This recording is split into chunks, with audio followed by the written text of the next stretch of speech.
네, 안녕하세요. 알쓸신콩 구독자 여러분. 이번 영상에서는 신장과 전해질 이상에 대해 많은 분들이 궁금하실 내용에 대해서 알아보고 답변해드리는 시간을 가지도록 하겠습니다.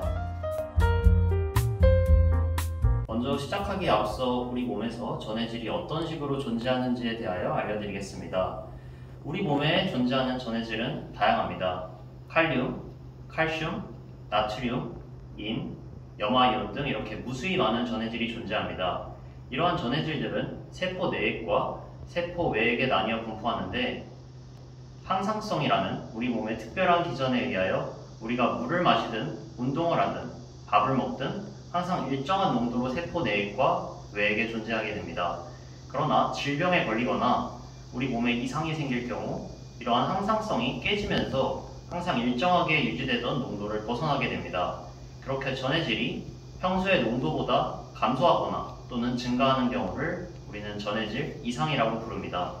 그렇다면 이 영상에서는 많고 많은 전해질 중에서 콩팥을 통해 배설되어 농도가 조절되는 대표적인 두 가지 전해질인 나트륨과 칼륨에 대해서 다뤄보도록 하겠습니다. 체액에서의 나트륨과 칼륨의 일반적인 농도는 다음과 같습니다. 먼저 나트륨은 135에서 145 정도 되고, 칼륨은 3.5에서 5.5 정도가 정상적인 농도에 해당합니다. 이 농도보다 낮아질 경우를 우리는 저칼륨혈증 또는 저나트륨혈증이라고 부릅니다. 반대로 이 농도보다 높아질 경우를 고칼륨혈증 또는 고나트륨혈증이라고 부르겠죠. 이러한 전해질에 이상이 생기면 우리 몸에 과연 어떠한 일들이 벌어질까요? 먼저 우리에게 친숙한 나트륨, 즉 소금에 대해서 먼저 알아보도록 하겠습니다. 나트륨의 농도가 감소하여서 저나트륨 혈증이 생기면 어떠한 증상들이 나타날까요? 나트륨은 세포 외액에 가장 많이 존재하는 전해질로서 혈액의 삼투압과 물의 이동을 결정짓는 중요한 요인입니다. 따라서 나트륨의 농도가 감소하게 되는 경우 특히 삼투압에 민감하게 반응하는 뇌에 영향을 끼쳐서 여러 증상들이 발생합니다.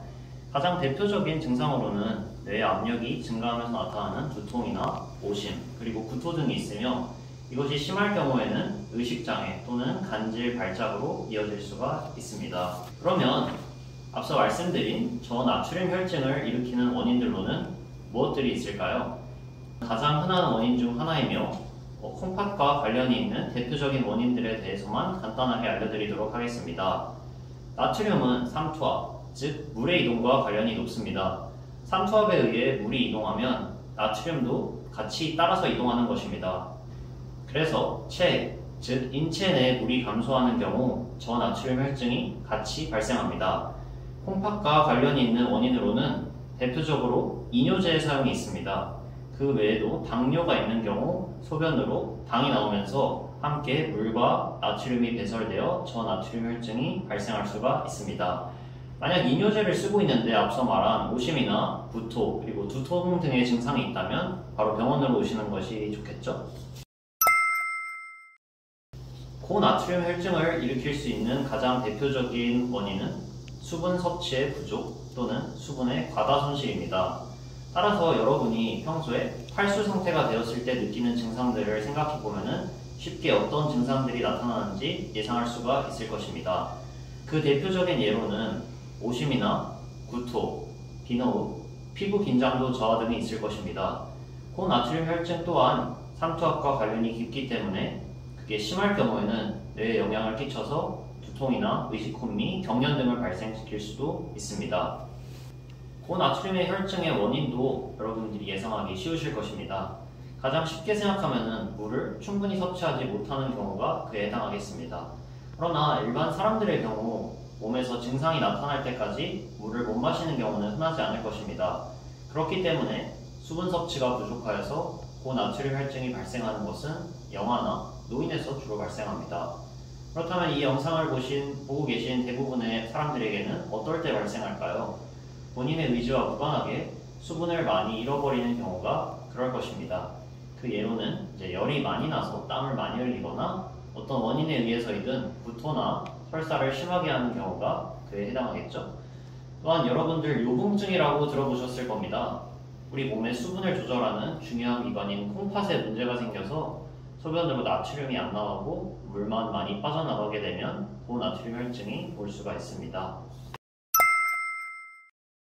다음으로 다룰 전해질은 칼륨입니다. 칼륨은 나트륨과는 반대로 세포 외에게는 적게 있고 세포 내에게는 많이 존재하는 전해질입니다. 나트륨이 물과 관련이 있다면 칼륨은 심장과 아주 밀접한 관련이 있습니다. 심장이 뛰고 그리고 멈추고 하는데 아주 중요한 역할을 하죠. 이런 칼륨의 농도 조절에 아주 중요한 기관이 바로 콩팥입니다. 그렇다면 저칼륨 혈증 때는 어떤 증상이 발생할까요? 칼륨의 농도에 변화가 생기면 근육과 심장에서 증상이 나타납니다. 근육의 경우에는 손이나 얼굴에서 작게 경련이 일어나기도 하고 근육통이 있기도 합니다. 내부 장의 근육에도 영향을 끼쳐서 장마비가 발생하기도 합니다. 또한 심전도에서 이상 소견이 보이기는 하지만 저칼륨 혈증의 경우 직접 몸에서 느껴지는 증상은 없을 수도 있습니다. 그러면 저칼륨 혈증의 원인에는 어떤 것이 있을까요? 대표적인 원인은 바로 칼륨의 섭취 부족입니다. 칼륨은 채소나 과일 등 몸에 좋은 여러 음식에 들어있는데 이를 필요한 정도보다 적게 섭취하는 경우 몸에서 칼륨이 부족할 수가 있습니다. 또는 콩팥의 일부가 망가져가지고 칼륨을 내보내고 재흡수하는 일을 못하면 저칼륨 혈증이 생길 수가 있습니다. 이러한 질병을 요새관성 산증이라고 부릅니다. 그 이외에도 특정 이뇨제들은 물과 함께 칼륨 또한 콩팥에서 밖으로 내보내어 저칼륨 혈증을 일으킬 수가 있습니다. 네, 이제 마지막이자 이 영상에서 가장 중요한 주제인 바로 고칼륨 혈증입니다. 앞에 여러 전해질 질환도 심할 경우에는 우리 몸에 치명적이지만 고칼륨 혈증은 특히 치명적입니다.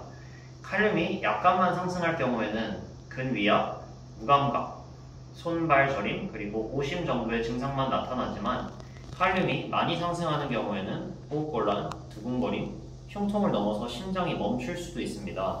따라서 콩팥이 안 좋은 경우 고칼륨 혈증이 오는 것을 막고 만약 위에 말씀드린 이런 증상들이 있다면 바로 병원에 오셔야 합니다. 이 채널의 이전 영상들을 보셨다면 콩팥이 만성적으로 일을 못하는 만성 콩팥병에 대해서 아실 것입니다. 그게 아니더라도 우리가 투석하면 생각나는 질환이 바로 만성 콩팥병과 신부전입니다. 콩팥이 망가지게 되면 우리 몸은 칼륨을 정상적으로 소변으로 내보낼 수가 없게 됩니다. 그러면 몸에서 칼륨이 축적되면서 고칼륨 혈증이 생깁니다. 이렇게 말씀드린 여러 전해질 이상의 치료나 예방법으로는 어떻게 해야 될까요? 기본적으로 전해질 이상에서의 치료는 부족한 전해질을 채워주고 전해질이 과한 경우에는 수액을 통해서 농도를 희석시키는 것이 중요합니다. 원인과 증상을 잘 알고 있고 이상을 느낄 경우 바로 병원에 온다면 치료는 어렵지 않습니다. 그러면 이제 알아야 될 것은 바로 예방입니다. 저나트륨 혈증, 저칼륨 혈증을 막기 위해서는 필요한 양만큼의 나트륨이나 칼륨의 섭취가 중요합니다. 고나트륨 혈증을 막기 위해서는 물을 충분히 섭취해야 되겠죠. 고칼륨 혈증은 칼륨이 많이 들어있는 음식을 피하는 것입니다. 일반 사람의 경우에는 콩팥이 제 기능을 하기 때문에 칼륨이 많이 들어있는 음식을 먹는 것은 문제가 되지 않습니다. 만약 몸에서 칼륨이 많다고 느끼면 콩팥을 통해 내보내기 때문이죠. 그러나 만약 콩팥이 안 좋다고 한다면 다음과 같은 음식들을 적게 섭취하는 것을 권장드립니다. 특히 채소와 과일을 평소 섭취량보다 줄이는 것이 중요합니다. 지금까지 콩팥과 전해질에 대해서 알아보았습니다. 이 영상은 자신의 몸과 콩팥에 대해 조금이라도 잘 알기 위해 만들어진 영상으로서 질병의 정확한 진단과 치료를 위해서는 꼭 병원에 가시기를 권고드립니다. 그러면 지금까지 알아본 콩팥과 전해질에 대해서 많이 도움이 되셨을까요? 도움이 되셨다면 구독과 좋아요 버튼도 알림 설정까지 눌러주시기 바랍니다. 감사합니다.